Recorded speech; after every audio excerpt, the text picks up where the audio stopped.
അപ്പോൾ അനന്തുഭായി നമ്മളെ ചെറിയ യാത്ര തുടങ്ങിയിട്ട് ഇന്നേക്ക് ഇപ്പോൾ മൂന്നാമത്തെ നാലാമത്തെ ദിവസമായി. ഓക്കെ, അപ്പോൾ കുറേ ആളുകൾ നമ്മൾ അൺപ്ലാൻഡ് ട്രിപ്പ് എന്ന് പറഞ്ഞിട്ട് കുറേ ആളുകൾ ഇപ്പം എന്നോട് ഇങ്ങോട്ട് ഇങ്ങനെ വിളിച്ചിട്ടും ഇതൊക്കെ ആക്കിയിട്ട് പറയുന്നുണ്ട് ഇതെന്താണ് എങ്ങനെയാണ്. അപ്പോൾ എങ്ങനെയാണ് നമ്മളെ യാത്ര തുടങ്ങിയത് എന്നുള്ളതിൻ്റെ പറ്റിയിട്ടുള്ള ഒരു കാര്യം നിങ്ങളൊന്ന് പറഞ്ഞു തുടങ്ങി. ആണല്ലോ ഇതിൻ്റെ ഈ യാത്രയിലേക്ക്. So first of all, I'm so thankful to you. I'm grateful. ഒരു പരാജയപ്പെട്ട യാത്രയിൽ നിന്ന് തുടങ്ങിയതത്. As we both know, right? 2 മാസം മുന്നേ പ്ലാൻ ചെയ്ത് ദിമാപൂരിൽ ഇപ്പോൾ ഇരിക്കേണ്ട ആളാണ് ഞാൻ. ഹോൺബിൽ ഫെസ്റ്റിവൽ കാണാൻ വേണ്ടിയിട്ട് ഒക്കെ ബുക്ക് ചെയ്തു. Train ticket up and down, അവിടത്തേക്കുള്ള എക്സ്പെൻസ്, കുറേ പർച്ചേസ് ഒക്കെ ചെയ്തു. ഓഫീസിൽ നിന്ന് ലീവും കാര്യങ്ങളൊക്കെ പറഞ്ഞ് റെഡിയായി, ഫാമിലിയിലെ കാര്യങ്ങൾ സെറ്റ് ചെയ്ത് അങ്ങനെ ഇരിക്കുന്ന പോകേണ്ട ദിവസം ആണ് ഞാൻ അറിയുന്നത് എന്തൊക്കെയായിട്ടത് അങ്ങോട്ട് പോയി. I was so desperate. എനിക്ക് വേറൊന്നും ചെയ്യാനില്ല. അപ്പോഴാണ് ഞാൻ ഹൈനസിപ്പിനെ വിളിക്കുന്നത്. ഇതാണ് അവസ്ഥ. ഓക്കെ,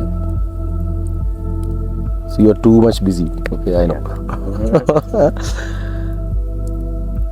എന്നിട്ട് ഞാനൊരു 4 തവണ വിളിച്ചിട്ടുണ്ടാവും അല്ലേ, ഒരു 1 hour 2 hour ഗ്യാപ്പിൽ. ഞാൻ കുറേ മീറ്റിങ്ങിലും കാര്യങ്ങളിലൊക്കെ ആയിരുന്നു അപ്പോൾ ഒക്കെ.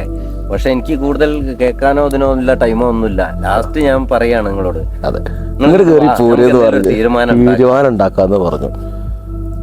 ഞാൻ ചോദിച്ചു സ്പീക്കർ എടുക്കണോ എന്തൊക്കെ പറ്റിയാവുന്ന സാധനങ്ങളൊക്കെ എടുത്തു എന്ന് പറഞ്ഞു. അങ്ങനെ എല്ലാം കൂടെ അങ്ങനെ വണ്ടിക്കകത്ത് ഡംപ് ചെയ്തിട്ട് അതുവരെ ട്രെയിനിന് പോകാൻ പറ്റിയിരുന്ന ഒരു ട്രിപ്പിന്റെ ബാഗൊക്കെ നമ്മൾ എല്ലാം വണ്ടിയിലേക്ക് ആക്കി.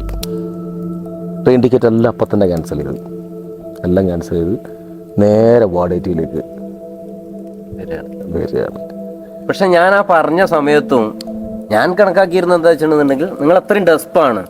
കാരണം ഇത്രയും 2 മാസം കൊണ്ട് പ്ലാൻ ചെയ്ത ഒരു ട്രിപ്പ് ഒക്കെ കൂടി ലാസ്റ്റ് വെച്ചിട്ട് കൊളാവുമ്പോൾ ഉണ്ടാവുന്ന മാനസികാവസ്ഥ എനിക്ക് മനസ്സിലാവും. പക്ഷെ ഞാൻ അതിനെക്കാട്ടും വലിയ കുറേ ബിസിയിലായതുകൊണ്ടാണ് ഞാൻ പറഞ്ഞത് നിങ്ങൾ ഇങ്ങോട്ട് പോകാൻ നമുക്കൊരു തീരുമാനം ഉണ്ടാക്കാന്നേ പറഞ്ഞുള്ളൂ. ഞാൻ ഉദ്ദേശിച്ചിരുന്നത് എന്താണെന്ന് വെച്ചിട്ടുണ്ടെന്നുണ്ടെങ്കിൽ നിങ്ങളെ വന്ന് പറഞ്ഞൊക്കെ മനസ്സിലാക്കി വേറെ ഏതെങ്കിലുമൊക്കെ വഴിക്ക് വിട്ട് കളയാ. എന്നാൽ പിന്നെ ആ ഒരു അത് പോയി, എന്നാലോ ടിക്കറ്റൊക്കെ ബുക്ക് ചെയ്തിട്ടുണ്ടല്ലോ ആ ലെവലിലങ്ങ് വിട്ട് കളയാൻ വിചാരിച്ചിട്ടായിരുന്നു നിങ്ങൾ ഇങ്ങോട്ട് വാ നമുക്കൊരു തീരുമാനം ഉണ്ടാക്കാന്ന് പറഞ്ഞു. പക്ഷെ നിങ്ങൾ എന്ത് ചെയ്തു, നിങ്ങളത് അപ്പം തന്നെ എൻ്റെ വാക്കും കേട്ടിട്ട് നിങ്ങളില്ല ട്രെയിൻ ടിക്കറ്റ് ഒക്കെ അങ്ങോട്ട് ക്യാൻസലും ചെയ്തിട്ട് അങ്ങ് പോന്നു. പിന്നെ ഞാനും ലോക്കാം. പിന്നെ നമ്മൾ അവിടെ ഇരുന്നിട്ടുള്ള ഒരു തീരുമാനത്തിന്റെ ഭാഗമായിട്ടുണ്ടായ ഉരുത്തിരിഞ്ഞ് വന്നാണ് യാത്ര. 10-15 ദിവസം ലീവ് ഏതായാലും നിങ്ങൾ എടുത്തിട്ടുണ്ട്. എന്നെ സംബന്ധിച്ച് എന്റെ ബിസിനസ്സും കാര്യങ്ങളൊക്കെ എനിക്ക് ഓൺ ദ ഗോ നടക്കുന്നുണ്ട്.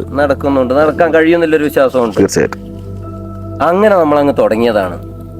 അൺപ്ലാൻഡ് തന്നെ ആയിരുന്നു. Actually 100% unplanned.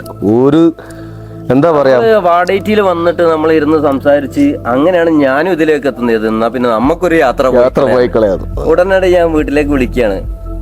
വൈഫിനെ വിളിച്ചിട്ട് പറഞ്ഞു പാക്ക് ചെയ്ത് വെച്ചോ, എന്റെ ബാഗ് ഒന്ന് പാക്ക് ചെയ്ത് വെക്കോ, ഞാനൊരു യാത്ര പോവാണ് പറഞ്ഞിട്ട് അവിടെ നിന്ന് അങ്ങ് സ്റ്റാർട്ടായ ട്രിപ്പാണ്. പിന്നെ ആ രാത്രി കംപ്ലീറ്റ് മാറി. നമ്മൾ വണ്ടി എടുത്ത് പുറത്തിറങ്ങി, സാധനങ്ങൾ പറയാൻ വിട്ടുപോയി. അതിന്റെ ഇടയിൽ ഈ പറഞ്ഞതൊക്കെ ഉണ്ടാകുന്ന സമയത്തും നിങ്ങൾ വിളിക്കുന്ന സമയത്തൊക്കെ എന്റെ കൂടെ ഉള്ള ആളാണ് നമ്മളെ നസ്ബാന്. അതെ, ഓനോട് ചോദിക്കാ, അല്ല നീ പോരുന്നോ? ബാഗ് പാക്ക് ചെയ്ത് വീട്ടിൽ പോയിരുന്ന ആളാ. ബാഗ് പാക്ക് ചെയ്ത് വീട്ടിലേക്ക് ഇറങ്ങുകയാണ്. ആ സമയത്താണ് പറയുന്നത്, അല്ലാതെ ഇങ്ങനെ ഒരു പ്ലാൻ ഉണ്ട്, നീ പോരുന്നോ കൂടെ? അവനും വീട്ടിൽ വിളിച്ച് കൺവിൻസ് ചെയ്തു. ഇപ്പൊ എത്തി നിൽക്കുമ്പോ നമ്മളിപ്പോ ഒരു 3-4 ദിവസമായല്ലോ. എന്ത് ഫീൽ ഉണ്ട്? I am totally disconnected with the other things I handle, right? Ultimate freedom, peace. ഇതാണ് എനിക്കുള്ള എക്സ്പീരിയൻസ്.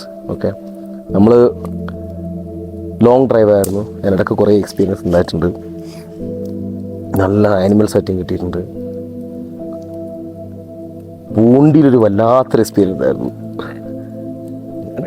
കുറേ ഒരു കർണാടക പിള്ളേരും നമ്മളും രാത്രി ക്യാമ്പ് ഫയറും പാട്ടും. We were so much tired. Strangers. നമ്മൾ എത്രയോ മണിക്കൂർ വണ്ടി ഓടിച്ച് വന്ന് ശരിക്കും ടയർഡായിരുന്നു കുറേയൊക്കെ. പക്ഷെ നമ്മൾ ആ ഒരു ഇപ്പോഴത്തൊക്കെ സംഭവം ഓണായി ശരിക്കും. അപ്പാണ് ആ ട്രിപ്പിന്റെ ഒരു മോഡിലേക്ക് നമ്മൾ എത്തിയത്. രാത്രിയൊക്കെ എന്ന് പറഞ്ഞിട്ടുണ്ടെങ്കിൽ എന്താ പറയുക, I never dance, okay? I'm not that person. I did. That night. Okay. പിന്നെ എന്ന് വെച്ചിട്ടുണ്ടെങ്കിൽ രാത്രി നമുക്ക് കിടന്നുറങ്ങാൻ വേണ്ടി ദാറ്റ്സ് എന്താ പറയുക ഒരു നോർമൽ സെറ്റപ്പ് വീട് അല്ല വലിയ കാര്യങ്ങൾ. പിന്നെ നമ്മൾ രാത്രി അങ്ങോട്ട് തീരുമാനിക്കുക എന്നാൽ പിന്നെ പോയിട്ട് ടെൻ്റ് അടിച്ചാലോ ടെറസിൻ്റെ മുകളിൽ.